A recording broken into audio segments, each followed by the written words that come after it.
హిందీ వ్యాకరణంలో ఒక పదం ఉందండోయ్! అది మన మాటలను చాలా సులభంగా, ఇంకా చాలా సహజంగా మార్చేస్తోంది. అదేంటో తెలుసా? సర్వనామం. దాని గురించే ఈరోజు మనం వివరంగా మాట్లాడుకుందాం. సరే, మొదలు పెట్టే ముందు భాషలో మనమందరము ఎదుర్కొనేటటువంటి ఒక చిన్న సమస్య గురించి చూద్దాం. ఇప్పుడు ఈ వాక్యం చూడండి. రామ్ స్కూల్ జాతా హై. రామ్ బహుత్ అచ్చా లడకా హై. ఇక్కడ రామ్ రామ్ అంటూ పదే పదే చెప్పడం వినడానికి అంత బాగలేదు కదూ. ఏదో ఇబ్బందిగా అనిపిస్తోంది. మరి ఈ వాక్యాన్ని ఇంకాస్త బెటర్ గా అంటే వినసొంపుగా మార్చేద్దామా? దీనికోసం ఏమైనా మార్గం ఉందా? ఒక్కసారి ఆలోచించండి. మనం ఇందాక మాట్లాడుకున్నాం కదా ఓ సమస్య గురించి. దానికి పరిష్కారం చాలా చాలా సింపుల్. అదే సర్వనామం. చూడండి, రామ్ అనే పేరు బదులు వహ్ అనే ఒక్క పదం వాడాము అంతే. వాక్యం ఎంత న్యాచురల్ గా, సింపుల్ గా అయిపోయిందో చూడండి.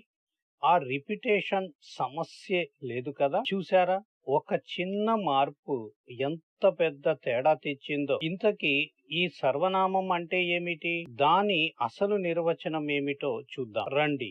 దీని నిర్వచనం చాలా సింపుల్. సంజ్ఞా के स्थान पर आने वाले उस शब्द को सर्वनाम कहते हैं. హిందీలో ఏమంటున్నారంటే పేరుకు బదులుగా వాడే పదం సర్వనామం. అంతే. కొన్ని ఉదాహరణలు చూస్తే ఈ కాన్సెప్ట్ ఇంకా బాగా అర్థమవుతుంది. చూద్దామా? మనం ఫస్ట్ చూసిన ఉదాహరణనే మళ్ళా తీసుకుందాం. ఇక్కడ వహ్ అనేటటువంటి పదము రాముకు బదులుగా వచ్చింది. ఎందుకంటే ఆ రిపిటేషన్ అనేటటువంటిది పోయింది.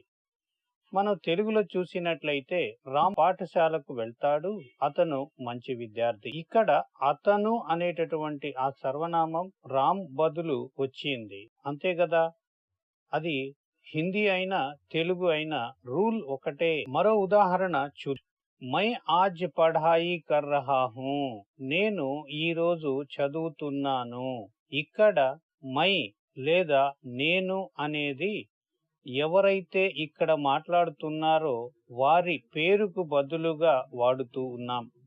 అలాగే తుమ్ కహా జా రహే హో అంటే నీవు ఎక్కడికి వెళ్తున్నావు అని అడిగామనుకోండి.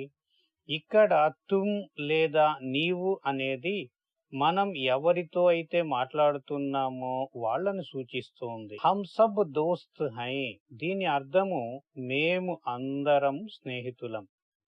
ఇక్కడ హమ్ లేదా మేము అనేది ఒక్కరిని కాదు, ఒక గ్రూప్ ని అంటే ఒక సమూహాన్ని సూచిస్తుంది. చివరిగా ఇంకొక ఉదాహరణ చూద్దాం.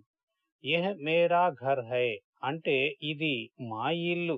ఇక్కడ యహ్ గాని ఇది గాని మనకు దగ్గరలో ఉన్న ఒక వస్తువునో ఒక ప్రదేశాన్నో చూపించడానికి వాడుతున్నాం. సరే, ఇప్పటిదాకా మనం చూసిందంతా ఒక్క మాటలో చెప్పాలి అంటే ఒకే ఒక ముఖ్యమైన పాయింట్.